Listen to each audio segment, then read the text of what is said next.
puis après disposer. Merci. Merci Malal. Je crois que yi fi am dara neewu ci quoi parce que démb rek am na ku may wax voilà gis nañ cooy amoon démb man leen non ñun on est des acteurs politiques wax naa ko sànq monde politique bi enjeu yi moo rëy mooy pouvoir la nit ñi di ut pour doxal donc boo waral fu acteur politique dajale dajee dina du ñàkk ay quelques tensions même dans les parlements fépp ci àdduna bi dañuy gis y a des voilà c'est un peu houleux du lu nit di apprécier mais on le comprend vraiment ce public là moi je le salue il a été un public sage il a été un public respectueux Aïda aussi rafetlu naa question parce que moom moo njëkk a posé question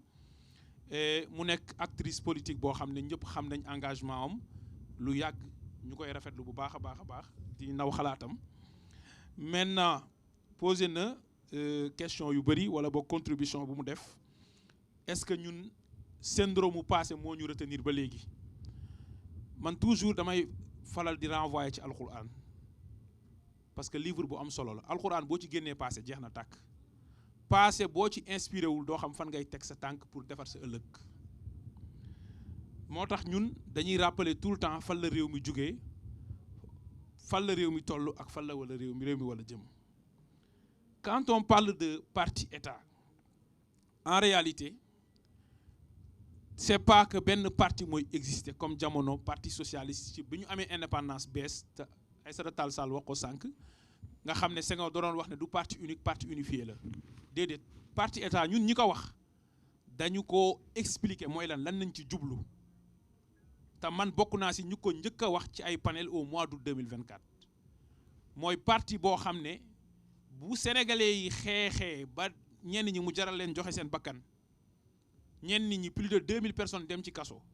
ñu fal la 5 ans yooyu ngay def ci réew mi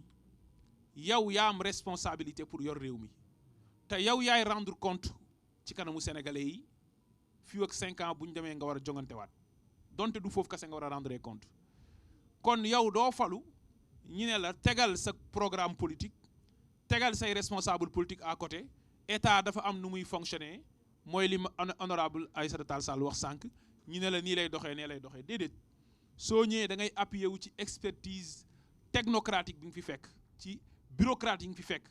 waaye yow yaa am responsabilité devant les Sénégalais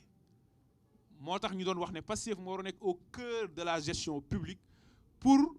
programme bi mu jaay Sénégalais yi mu mun ko doxal parce que ñun ñooy war a rendre compte ëllëg et que Sénégalais yi waruñu dee ci Mali foro mooy ñu xeex pour changer mbir yi nga ñëw di appliquer les mêmes procédés et les mêmes programmes loolu lañ doon wax mais jubluwuñ ci ne ñun ñu koy wax bi ñu koy wax ba léegi opposition mi ngi fi di exister élection di am loolu laa ci bëggoon a wax. léegi nag wax nga benn cas wax nga lu am solo nga ne inclusion démocratique dafa war a am kon ku xas ba jot ci benn mandat dañ la war a bàyyi nga doxal attention sous réserve de respecter les lois et les règlements Thierno Ali Sy il est militant de Pastef il a été héros ci xeex bi ba ñu nekk ci opposition pour liggéey pour parti bi c'est le coordinateur de Pastef Mermoz Sacré-Cœur bi Abbas Fall honorable député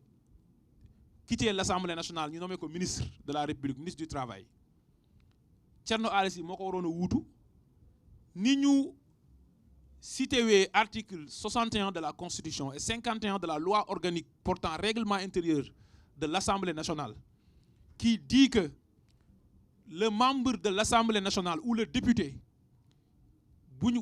écopé d'une condamnation définitive doit être radié de la liste des députés sur demande du ministre de la Justice.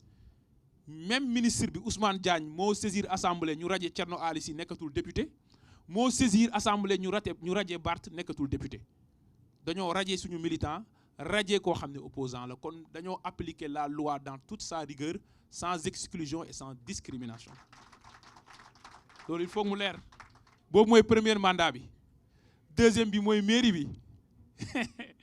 alors pour la mairie encore respectons les lois et règlements. L'article L277 du code électoral est clair. Tout conseiller municipal, et le maire il est conseiller municipal, même s'il est élu au suffrage universel direct, qui se trouve dans l'un des cas d'incompatibilité ou d'inéligibilité prévus par la loi peut être déclaré démissionnaire par le représentant de l'État qui est le sous-préfet ou le préfet. Si c'est le cas, dans le cadre d'une ville, c'est le préfet. Et on dit, ça peut être sur demande de l'un des électeurs ou ça peut être une radiation, boo xam ne moom moo koy def, moo koy soulever d'office, une radiation d'office. C'est loolu moo tax ñu radier ko. Pourquoi loi bi nag bu dalee ci citoyen lambda yi ñu appliquer ko mais bu dalee ci acteur politique waruñu ko appliquer loolu du renforcer cohésion sociale pour revenir sur notre thème. Léegi nag li ci des mooy lu tax ñëwuñu man li ma wax leer na. Ils ont donné leur confirmation pour venir à ce débat. L'affiche a été largement partagée. Mënuñu nekk nag ci champ politique boo xam ne ñun bi ñuy nekk ci opposition bi ñu demee ba mu dëgër ba ñu am doole kenn nangootul débattre ak ñun ñi ñëw pouvoir à l'Assemblée nationale bu premier ministre di ñëw te loolu musul am ci histoire du Sénégal tous les 3 mois mu ñëw taxaw ci kanamu assemblée def question d'actualité au gouvernement opposition bi du ñëw excepté quelques-uns. Léegi bu ñu leen woowee ci cadre boo xam ne société civile bi moo ko woote ci société civile boo xam ne kenn mënu wax ne Pastef nañ faral kenn du xool Malal ne Malal Pastef la faral ndax xam nañ liberté de ton kenn du xool Thiat ne Pastef la faral kenn du xool Khafor wala keneen ak keneen seen xalaat nañuy wax ci réew mi. bu ñu leen wooyee ci champ boobu ñu ne duñ ñëw man leader laa du ma wax ki Sénégal li fi am dafa yomb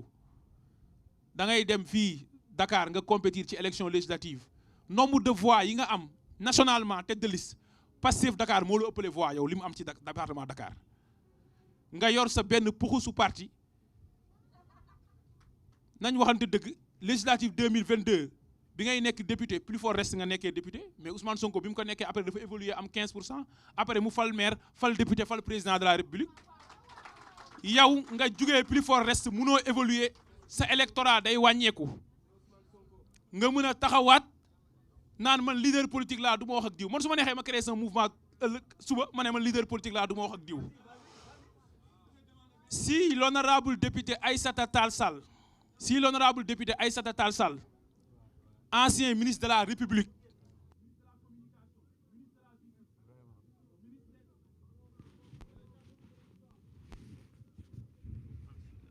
donc